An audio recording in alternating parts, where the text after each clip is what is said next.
BMW X3 2.0 auto tahun 2015.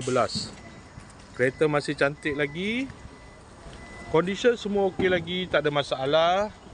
Kereta ni hanya boleh loan kredit dan loan kedai sahaja. Kalau nak beli cash pun boleh.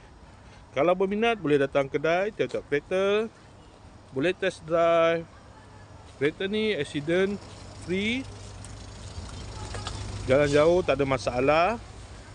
Jom kita tengok bahagian dalam. Kereta ni ada waranti 1 tahun.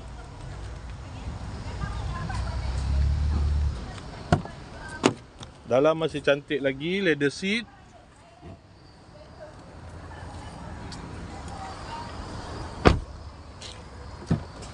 Kereta ni guna push start button, ada pedal shift, aircon semua okey lagi. Aircon sejuk.